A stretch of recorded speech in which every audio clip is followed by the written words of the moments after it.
Dalam 1 minggu ke depan, Menteri Keuangan akan mengejar para penunggak pajak agar menyelesaikan kewajibannya kepada negara.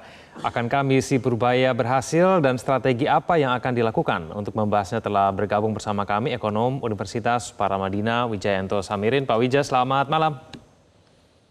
Selamat malam, Mas Kevin.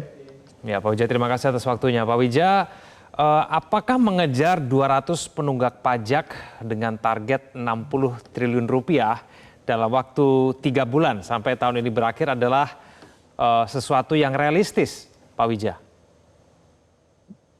Ya, karena ini sudah ingkrah, artinya ini adalah keputusan yang sudah punya kekuatan hukum. Jadi ketika Pak Menteri ingin mengeksekusi, sebenarnya beliau sedang menjalankan keputusan hukum. Posisinya sangat kuat dan saya mengapresiasi apa yang dilakukan oleh Pak Menteri. Tetapi tentang target 60 triliun tersebut, belum tentu itu akan terwujud. Karena walaupun sudah ingkrah, belum tentu penunggak pajak itu mau membayar.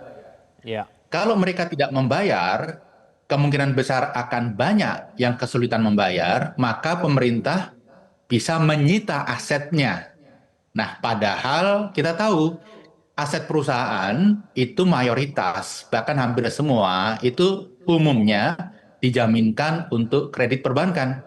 Jadi target 60 triliun untuk bisa terkolek semuanya itu menurut saya berat. Barangkali 50%, 40% itu sangat mungkin. Karena sisanya pemerintah akhirnya akan mendapatkan aset. Dan ketika akan mengeksekusi aset tersebut, selain butuh waktu, juga akan menghadapi situasi legal yang sangat kompleks. Misalnya, aset Ya. itu sudah dijaminkan ke bank. Dan dalam konteks ini, bank posisinya jauh lebih senior, sehingga mendapatkan prioritas terhadap aset-aset tersebut. Mhm. Tapi bagaimana kemudian Pak Wija untuk memaksa 200 penunggak pajak ini mau membayarkan pajaknya begitu?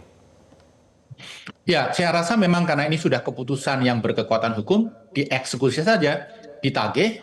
Kalau mereka tidak mau membayar, ya dieksekusi asetnya. Menurut saya, ketegasan ini perlu dilakukan untuk edukasi, untuk pembelajaran di masa mendatang. Begitu. Memang ada satu hal yang harus dipegang betul oleh Pak Menteri ketika menjalankan kebijakan ini, yaitu harus fair, harus dilakukan terhadap semua penunggak pajak. Siapapun itu, temannya siapa, backgroundnya seperti apa, tidak boleh pandang bulu. Karena begitu ada preferensial yang tidak proper, maka kebijakan ini akan mengundang perdebatan dan bisa jadi menjadi tidak efektif implementasinya. Jadi harus fair, harus diterapkan kepada semua, siapapun itu.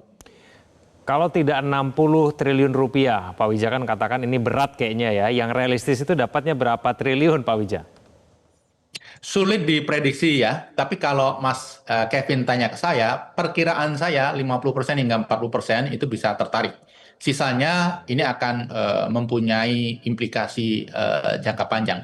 Apalagi kita melihat situasi ekonomi kita yang sedang downturn seperti sekarang ini, dan kalau saya berdiskusi dengan banyak pengusaha, sebenarnya mereka sudah dalam posisi give up untuk berbisnis di Indonesia. Bisa jadi beberapa kalangan itu memanfaatkan ini sebagai momentum untuk melakukan exit. Ketika asetnya sudah diambil, ya barangkali tanggung jawab yang lain juga akan sulit untuk direalisasikan, misalnya tanggung jawab kepada karyawan dan lain sebagainya. Jadi juga harus dihindari, jangan sampai justru ini sesuatu yang ditunggu oleh para penunggak pajak, sesuatu yang ditunggu sehingga mereka bisa exit lepas dari berbagai tanggung jawabnya. Oke. Bagaimana dengan tax amnesty, Pak Wija? Kita tahu memang Pak Purbaya sudah mengatakan tidak akan menggelar tax amnesty lagi. Tapi kalau kita mau mengejar defisit penerimaan pajak sebesar 121,4 triliun rupiah, di mana 60 triliun rupiah diantaranya berasal dari penunggak pajak itu tadi.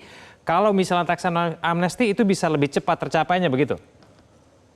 Teks amnesti saya sepakat dengan Pak Menteri. Ini bukan merupakan pilihan. Karena ketika kita menjalankan teks amnesti yang pertama dulu, janjinya tidak akan ada teks amnesti lagi. Tapi kemudian muncul teks amnesti 2.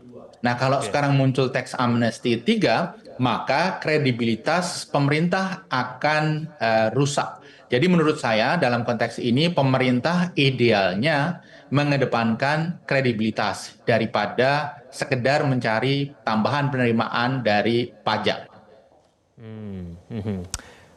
Memperbaiki Kortex, Pak Wija, apakah itu juga bisa membantu supaya kemudian kita bisa mencapai target penerimaan pajak pada tahun ini?